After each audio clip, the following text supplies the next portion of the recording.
सुरू होत आहे एवढा मोठा पर्यटन महोत्सवाचं आयोजन तुम्ही पाहणी पण केली, काय काय सांगाल तुम्ही? महाबळेश्वरमध्ये पहिल्यांदाच महापर्यटन महोत्सव आयोजित केला आहे.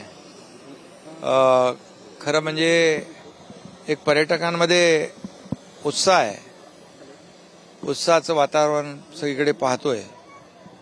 आणि मगाशी आम्ही कुठे त्या आपल्या खाद्य जत्रा फूड फेस्टिवलमध्ये गेलो होतो.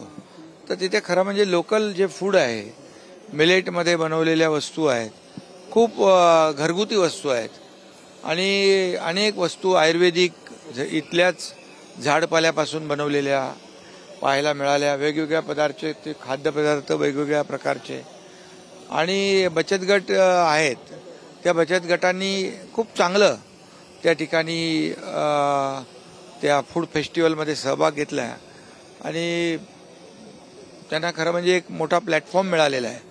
आणि या 3 दिवसामध्ये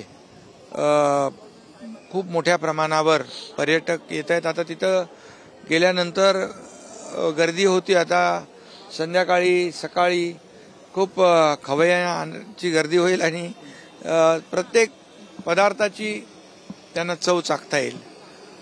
दुसरं आता आपण इथे पाहतोय या सर्व बोटिंगमध्ये, इथे देखील मोठ्या प्रमाणावर पर्यटक आहेत.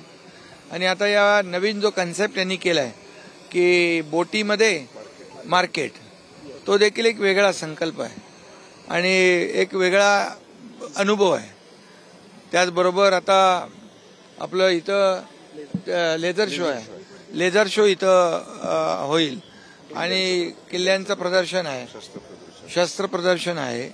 त्याचबरोबर हेलिकॉप्टरने राईड पण होती आहे, हवाई राईडचा देखील अनुभव पर्यटकांना मिळतोय.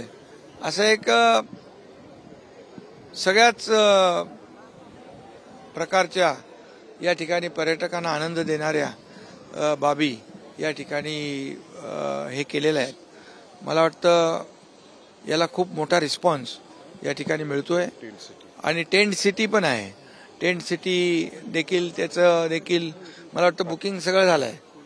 आणि 87% पहिल्याच दिवशी 87% पहिल्याच दिवशी, म्हणजे या मला वाटतं हे 3 दिवस कमी पडतील.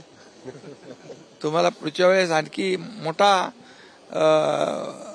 महापर्यटन महोत्सव आयोजित करावा लागेल, जेणेकरून स्थानिक लोकांना याच्यामध्ये एक प्लॅटफॉर्म मिळतो, स्थानिक लोकांना रोजगार मिळतो आणि जे पर्यटक आहेत त्यांना वेगवेगळ्या पदार्थांचा, वेगवेगळ्या वस्तूंचा या ठिकाणी खरेदी करता येते.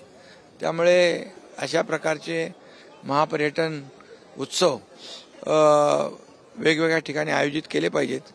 आमचे पालकमंत्री शंभूराज देसाई यांचा फार पुढाकार यामध्ये होता आणि ते देखील उत्साही आहेत आणि उत्साहामध्ये त्यांनी एक हा महापर्यटन उत्सव आयोजित केलेला आहे आणि सर्वच विभागांनी त्यांना यामध्ये सहकार्य केलेलं आहे. त्यामुळे खऱ्या अर्थाने हा महापर्यटन उत्सव त्याची आज सुरुवात होईल आणि 4 तारखेला माननीय मुख्यमंत्री महोदयांच्या हस्ते त्याचा समारोप होईल. त्यामुळे 3 दिवस खरं म्हणजे हे आज उद्या आणि परवा एक सगळेच पर्यटक याचा आनंद घेतील. पण मला वाटतं तुमचा पर्यटन महोत्सव 4 तारखेला समारोप झाला तरी लोकांमध्ये एक त्याची एक उत्कंठा की वाढवला पाहिजे असं नक्की बोलतील.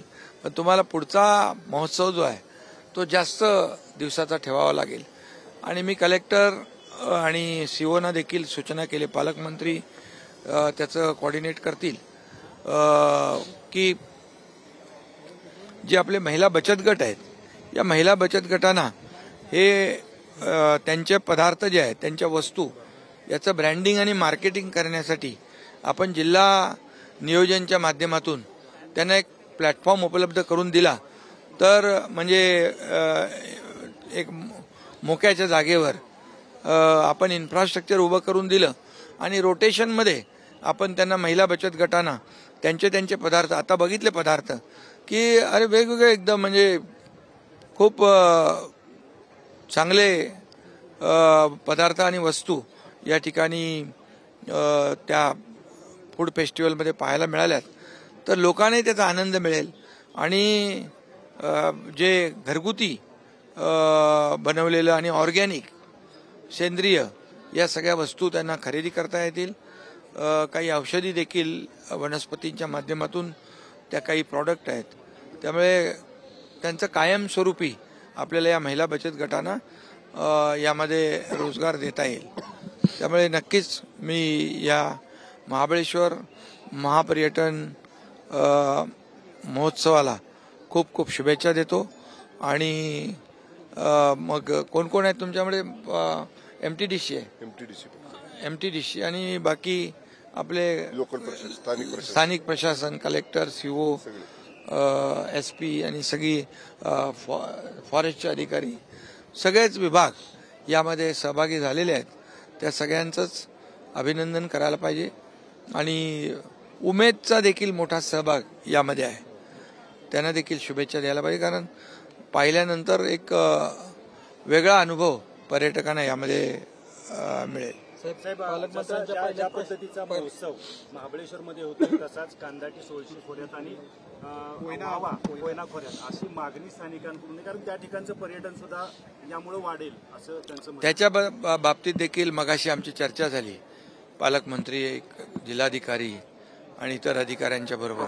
तर दुसरा जो महोत्सव आहे तो महोत्सव खाली तापोळ्यापासून म्हणजे इथूनच सुरू होईल पण खाली अगदी कांदाट खोऱ्यामध्ये तो पर्यटन महोत्सव झाला तर मोठ्या प्रमाणावर तिकडे त्या भागातल्या लोकांना आपले जे काही प्रॉडक्ट आहे, आपली उत्पादनं आहेत, वस्तू आहेत, पदार्थ आहेत त्यांना एक्सपोजर मिळेल आणि त्यांना देखील त्याचं शोकेसिंग करायची संधी मिळेल आणि पर्यटकांना देखील त्याचा आनंद लुटता येईल.